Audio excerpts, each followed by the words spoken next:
Hi, and welcome to this tutorial of the Siera CLI, where we're going to issue a credential.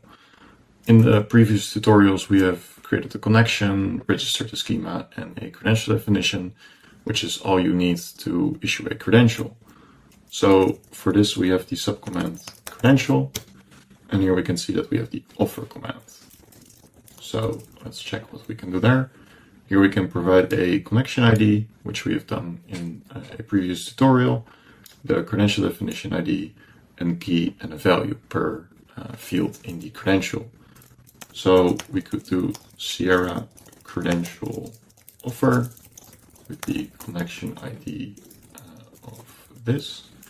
Then we can do the cred def ID, which should be this one. Both of them are available in the previous tutorial, but more commonly you would get them from somewhere else in your script or from a database or something. And here we can provide key, which would be like name, and value, which is my name. Then we have the age, and all of these attributes are defined in the schema that we've created before. Age would be 25.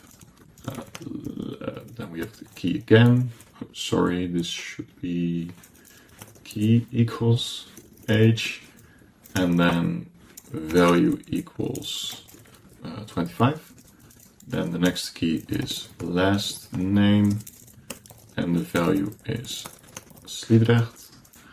Then we have the next one, which is status, and the value is employee.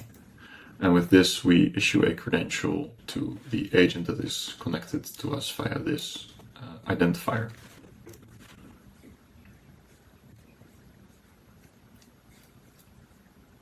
Last name has a lowercase m, that's fair. And there we go. Now we have issued the credential, or we have offered the credential. So now it is up to the other party to accept this offer. Then we can, and afterwards we can issue the actual credential. All of this will be done automatically in the back. For now, you just have to create an offer. And if the other party agrees with it, it will be issued afterwards.